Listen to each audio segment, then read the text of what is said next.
हाय दोस्तों मेरे पीछे देखिए नरकटियागंज का अंचलाधिकारी जो है कि हाई स्कूल के प्रांगण में आए हुए हैं और देखिए ये पढ़ाई करने वाले बच्चों के बारे में जो है कि क्या अपना राय विचार दे रहे हैं और कैसे जो है कि पढ़ने वाले बच्चों को प्रेरित कर रहे हैं। तो आप सब वीडियो में बने रहे और चलिए मैं उनके पास चल के आप सबको दिखाता हूँ और सुनाता हूँ। बताऊँ मैं असिस्टेंट कमांडेंट रहा हूँ सेंट्रल रिजर्व पुलिस फोर्स में 4 साल सीआरपीएफ में। तो वहाँ पे हर दिन पब्लिक स्पीकिंग का एक कोर्स कराया जाता था। हर बच्चे को चेस्ट नंबर वाइज बुला करके पोडियम पे ऐसे खड़ा कर देते थे और बोलते थे बोलिए, कुछ भी बोलिए, किसी टॉपिक पे बोलिए, आज के ट्रेनिंग का अपना अनुभव बताइए। शुरू में तो कई बच्चे डरते थे, बोल नहीं पाते थे, हाथ पैर कांपने लगता था। बाद में धीरे धीरे 1-2 महीने के अभ्यास से सभी लोग बोलने लगे। तो अगर जो प्रार्थना आपका हो, प्रार्थना में सभी बच्चों को रोस्टर वाइज करके बुलाया जाए, बताया जाए कि आप कुछ बोलिए, आज मकर संक्रांति है, इसी पे बोलिए, क्यों मनाया जाता है मकर संक्रांति, कोई पर्व त्योहार के बारे में बोलिए, अपने शहर के बारे में बोलिए, विद्यालय के बारे में बोलिए। तो हिचक दूर होगा। जब आप आगे जाएंगे, ऐसे मौके आएंगे तो आप बोल पाएंगे अच्छे से। तो ये पब्लिक स्पीकिंग। दूसरी बात, छोटी छोटी बातें ये सीखने की है कि अनुशासन एक बहुत और धैर्य, 2 चीजें विद्यार्थियों के लिए बहुत ही एक नितांत आवश्यक तत्व है, अनुशासन और धैर्य। बहुत सारे बच्चे 1 घंटा भी स्थिर से नहीं बैठ पा रहे हैं, चाय पी रहे हैं, बाहर निकल जा रहे हैं, फिर उधर से बुला रहे हैं कि तुम भी आओ, 3 लोग घूम रहे हैं उधर, फिर आके बैठ रहे हैं। धैर्य रखना है, धैर्य बहुत बड़ी चीज है। एकदम पर्वत जैसा धैर्य जीवन में अपनाइए। अगर ये काम मिला कि 3 घंटे बैठना है तो 3 घंटे बैठेंगे। अगर ये लेसन पढ़ लेना है 1.5 घंटे में तो 1.5 घंटा बैठ के पढ़ेंगे। मोबाइल से उचित दूरी बना करके रखेंगे। किताबों के पास जाना है, किताबों को पढ़ना। कोर्स की किताबें तो यहाँ से स्कूल से भी मिलती हैं, कोर्स की किताबें पढ़ते हैं शिक्षक से, आप क्लासरूम में पढ़ रहे हैं। इसके इतर भी कुछ साहित्य की किताबें, भाषा की किताबें, इतिहास की किताबें, कुछ बायोग्राफी पढ़ेंगे, आत्मकथा पढ़ेंगे, तो आपको निबंध लिखने का, भाषण देने का, भाषा कौशल आपका अच्छा होगा और ये भविष्य में आपको बहुत काम आना है। तो कोर्स के अलावा भी किताबों को पढ़ना है। दूसरा, एक आपको छोटा सा एक प्रसंग बताएंगे। शंकर और पार्वती का एक संवाद है। पार्वती एक बार शंकर से पूछी कि मृत्यु लोक में लोग जाकर के जगह जगह अलग अलग तीर्थ व्रत करते हैं, कोई काशी जाता है, कोई मथुरा जाता है, कोई वृंदावन जाता है।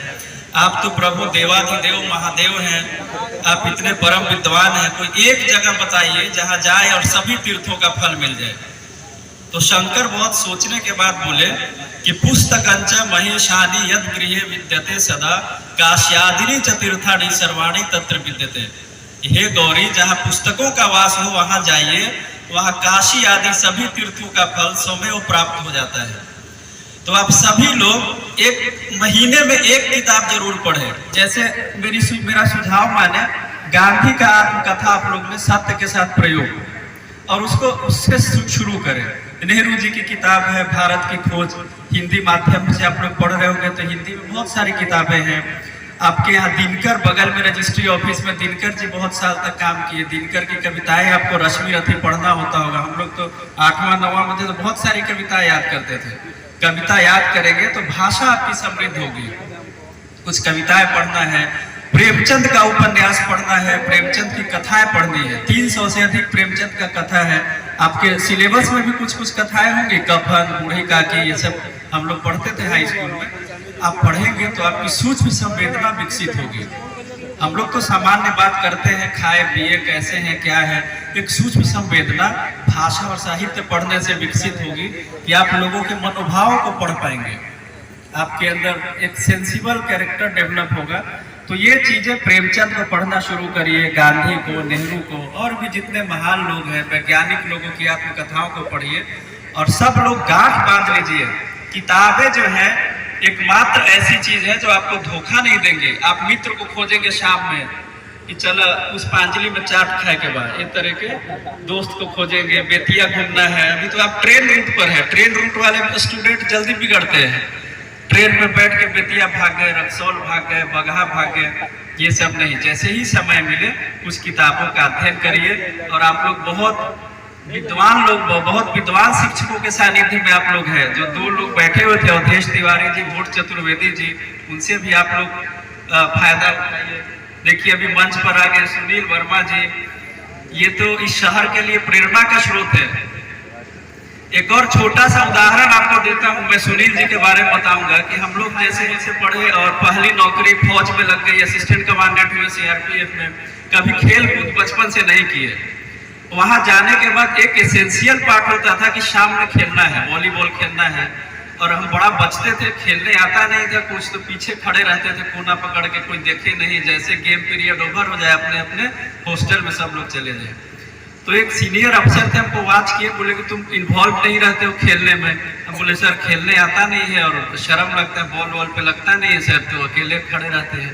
और हम बोले वैसे भी सर खेल वेल की क्या उपयोगिता है, 1 घंटा आराम करने को मिल जाता, पूरे दिन ट्रेनिंग में हम लोग थके रहते हैं। उन्होंने एक बात बताई, इतने मार्के की बात, आप लोग देखिएगा स्पोर्ट्स कितना जरूरी चीज है।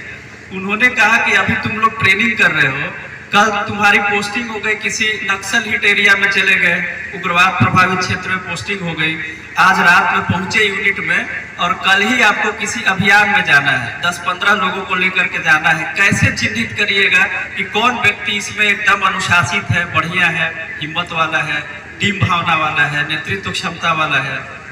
तो हम बोले सर कोई पैमाना तो है नहीं, एक दिन में कैसे हम चिन्हित करेंगे, एक एक करके लोगों से बात करेंगे, तब विचार बनाएंगे कौन हमारा सिपाही कैसा है।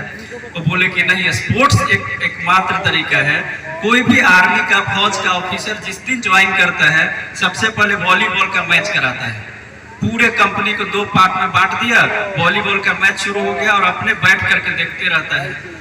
कौन सिपाही है जो अपना भी बॉल पास कर रहा है, दूसरे को भी प्रेरित कर रहा है, तुम्हारे पास बढ़ो बढ़ो, आगे बढ़ो आगे बढ़ो। वैसे 10-15 लोगों को डे 1 ही लोग छांट लेता है कि ये सबसे अच्छा सिपाही है हमारे यूनिट का, और कहीं अब अभियान में जाएंगे तो ये 10-15-20 लोगों पे रिलाई कर सकते हैं।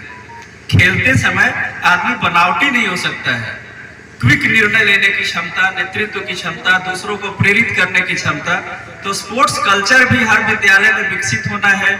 और ये सुनील वर्मा जी बखूबी इस काम को अंजाम देते हैं। वहीं सामने इनका कमरा है, साधक जैसे, योगी जैसा बैठ करके, और नरकटियागंज में स्पोर्ट्स कल्चर को बढ़ावा दिए। सभी लोग जुड़िए, एनसीसी से जुड़िए, कोई एक न एक खेल अपने जीवन में जरूर रखिएगा।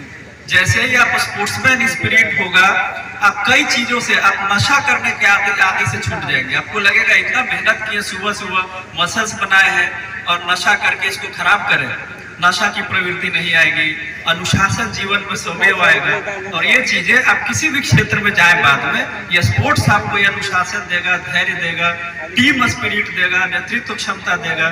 तो ये छोटी छोटी बातें अपने जीवन में रखनी है। बहुत सारे बच्चे बाल बड़ा बड़ा करके आए हैं, बाल छोटा रखिए, बड़ा बाल करके तो बहुत फायदा नहीं है। छोटा छोटा बाल रखिए, अच्छे दिखेंगे आप, अनुशासित दिखेंगे, बैठने का पोस्चर बढ़िया रखिए। कुछ लोग लग रहा है उधर सो जाएगा, ऐसे झुक के बैठा है। ये छोटी छोटी चीजें विद्यार्थी जीवन से आप अपनाएंगे, पूरे जीवन आप अनुशासन में, धैर्य से और किसी भी क्षेत्र में काम करेंगे तो अच्छे से आप काम कर पाएंगे।